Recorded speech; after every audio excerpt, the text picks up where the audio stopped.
ಈಗ ಸುಮಾರು 40ರಿಂದ 45 TMC ನೀರನ್ನ ನಾವು KRS ವ್ಯಾಪ್ತಿನಲ್ಲಿ ಕೃಷಿಗೆ ಬಳಸ್ತೀವಿ.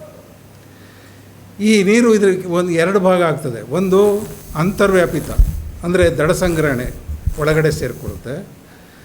ಎರಡನೇದು ಮತ್ತು ವಾಪಸಾತಿ ಹರಿವು ಅಂತ. ಅಂದರೆ ಈಗ ರಾತ್ರಿ ಅದು ರೈತರಿಗೆ ಗೊತ್ತಿರುತ್ತೆ, ಹೋಗಿ ನೀರು ಹಾಯಿಸ್ತಾರೆ, ತುಂಬ ಸುಟ್ಟು ಬಂದಿರ್ತಾರೆ ರಾತ್ರಿ, ಬೆಳಗ್ಗೆ ಹೊತ್ತಿಗೆ ಒಂದು ಹನಿ ನೀರು ಇರೋಲ್ಲ. ಆ ನೀರು ಎಲ್ಲೋಯ್ತು? ಅದು ಸೈಂಟಿಫಿಕಲಿ ಪ್ರೂವ್ಡ್. ಏನಂತ? ಅದು ಮತ್ತೆ ಮೂಲಕ್ಕೆ ಕೆಳಭಾಗದಲ್ಲಿ ವಾಪಸ್ ಹೋಗಿರುತ್ತೆ.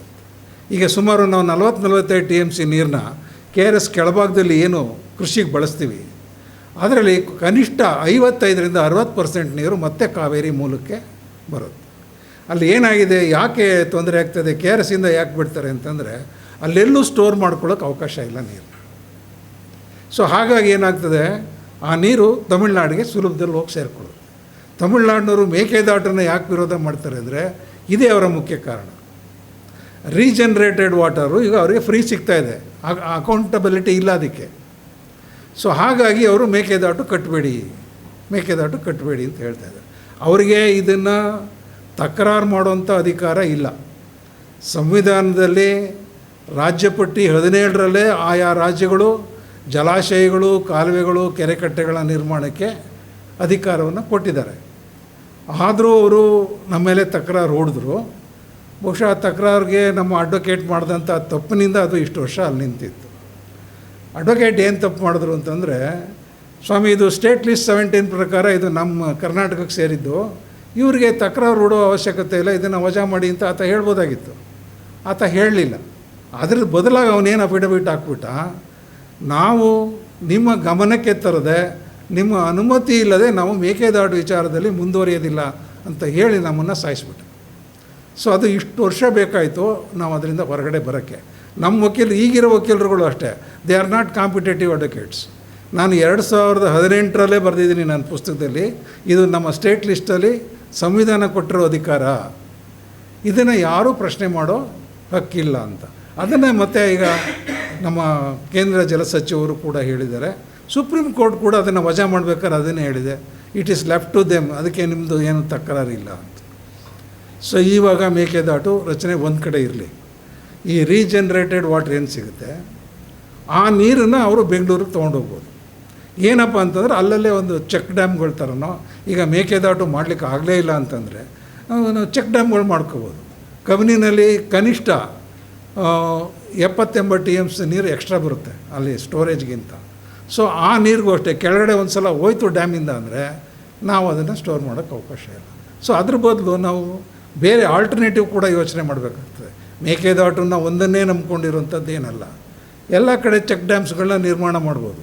ಹಲವಾರು ಕಡೆ ಒಂದು ಅರ್ಧ TMC 1 TMC ಅಂತ ಚೆಕ್ ಡ್ಯಾಮ್ಗಳನ್ನ ನಿರ್ಮಾಣ ಮಾಡಿಕೊಂಡು ಆ ನೀರನ್ನು ಕೂಡ ನಾವು ಬಳಸ್ಕೊಳ್ಳೋಂಥ ವ್ಯವಸ್ಥೆ ಮಾಡಬೇಕು.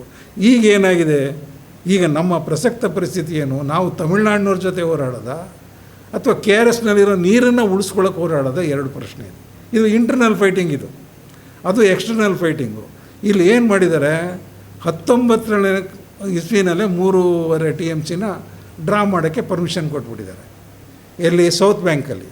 ಅದು ಎಲ್ಲಿಗೆ ಹೋಗುತ್ತೆ? ವರುಣ, ಮೈಸೂರು ಸಿಟಿ ಮತ್ತು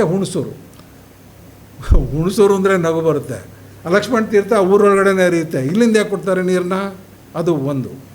ಅದಾದಮೇಲೆ ನೆಕ್ಸ್ಟ್ ಮತ್ತೆ 11 TMC ನೀರನ್ನ ಅಲ್ಲಿಂದನೇ ಸ್ಯಾಂಕ್ಷನ್ ಮಾಡಿದ್ದಾರೆ ಸೌತ್ ಬ್ಯಾಂಕಿಂದ.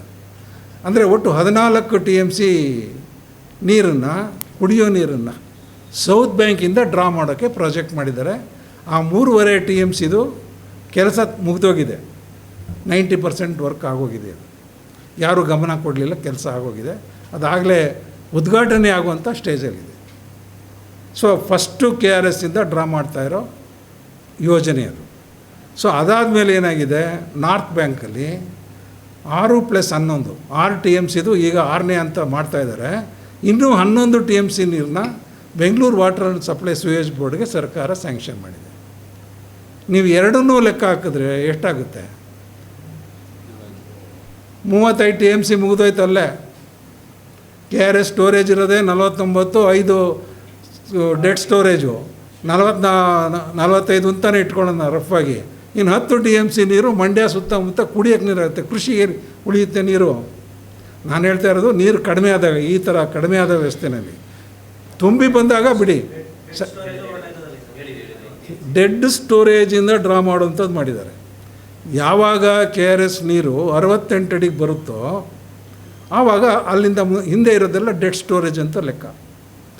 ಇವರೇನು ಮಾಡಿದ್ದಾರೆ, 48 ಅಡಿಯಿಂದನೂ ಡ್ರಾ ಮಾಡೋದಕ್ಕೆ DPR ರೆಡಿ ಮಾಡ್ಕೊಂಡಿದ್ದಾರೆ. ಅಂದರೆ ಡೆಡ್ ಸ್ಟೋರೇಜಿಂದನೂ ನೀರು ಡ್ರಾ ಮಾಡೋಕ್ಕೆ ಮಾಡ್ಕೊಂಡಿದ್ದಾರೆ. This is most dangerous. ಯಾಕೆ ಅಂತಂದರೆ ಡೆಡ್ ಸ್ಟೋರೇಜನ್ನು ಡ್ಯಾಮ್ ಕಟ್ಟುವಾಗನೇ ಕ್ರಿಯೇಟ್ ಮಾಡಿರ್ತಾರೆ. ಅದು ನ್ಯಾಚುರಲ್ ಕೋರ್ಸಲ್ಲಿ ಬಂದದ್ದಲ್ಲ. ಅದು ಸ್ವಲ್ಪ ದೂರದ ಹಿಂದೆ ಒಂದು ಡೆಡ್ ಸ್ಟೋರೇಜ್ ಕ್ರಿಯೇಟ್ ಮಾಡ್ತಾರೆ. 10% of the dam storage capacity ಏನಿದೆ ಅದಕ್ಕೆ ತಕ್ಕಂತೆ ಒಂದು ಡೆಡ್ ಸ್ಟೋರೇಜ್ನ ಡ್ಯಾಮ್ ಕಟ್ಟುವಾಗ ಕ್ರಿಯೇಟ್ ಮಾಡಿರ್ತಾರೆ. ಅದನ್ನು ಯಾಕೆ ಕ್ರಿಯೇಟ್ ಮಾಡ್ತಾರೆ ಅಂತಂದರೆ, ನೀರು ಬರದೆ ಡ್ರೈ ಆದಾಗ ಆ ನೀರು ಒಳಗಡೆಯಿಂದ ಬೇಸ್ ಏನಿದೆ, ಡ್ಯಾಮ್ ಬೇಸು, ಆ ಬೇಸ್ಗೆ ಸಾಂದ್ರತೆಯನ್ನು ಒದಗಿಸ್ಕೊಡುತ್ತೆ. ಅದು ನೀರು ಸದಾ ಟಚ್ ಆದಂಗೆ ಇದ್ಕೊಂಡು ಸಾಂದ್ರತೆ ಉಳ್ಕೊಳ್ಳುತ್ತೆ. ಆ ಡೆಡ್ ಸ್ಟೋರೇಜಲ್ಲಿ ನೀರು ತೆಗೆದ್ರೆ ಡ್ಯಾಮು ಕೆಳ ಹಂತದಲ್ಲೇ ವೀಕ್ ಆಗುತ್ತೆ. ಸೊ ಈ ಸ್ಥಿತಿನಲ್ಲಿ DPR ಮಾಡಿದ್ದಾರೆ. ಬಹುಶಃ ಇಂಜಿನಿಯರ್ಗಳಿಗೆ ಗೊತ್ತಿಲ್ಲ ಅಂತ ಕಾಣಿಸುತ್ತೆ, ಡೆಡ್ ಸ್ಟೋರೇಜ್ನಲ್ಲಿ ನಾವು ನೀರು ತೆಗಿಬಾರ್ದು ಅಂತ. ಡ್ಯಾಮ್ ಸೇಫ್ಟಿ ಆ್ಯಕ್ಟ್ 41 ಪ್ರಕಾರ ಆ ಪ್ಲ್ಯಾನ್ ಮಾಡಿದವನಿಗೇ 1 ವರ್ಷ ಜೈಲಾಗುತ್ತೆ.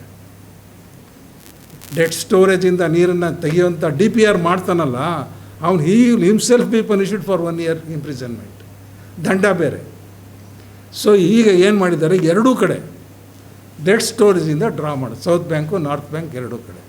1924 ಅಗ್ರಿಮೆಂಟ್ ಏನಿದೆ ಅದು ಕೇವಲ ಇರಿಗೇಷನ್ಗೆ ಸಂಬಂಧಪಟ್ಟಂಥ ಮಾತ್ರ ಅಗ್ರಿಮೆಂಟ್. ಅದು ವಿದ್ಯುತ್ ಉತ್ಪಾದನೆ ಆಗಲಿ ಅಥವಾ ಕುಡಿಯೋ ನೀರ್ದಾಗಲಿ ಅದರಲ್ಲಿ ಪ್ರಸ್ತಾಪ ಇಲ್ಲ.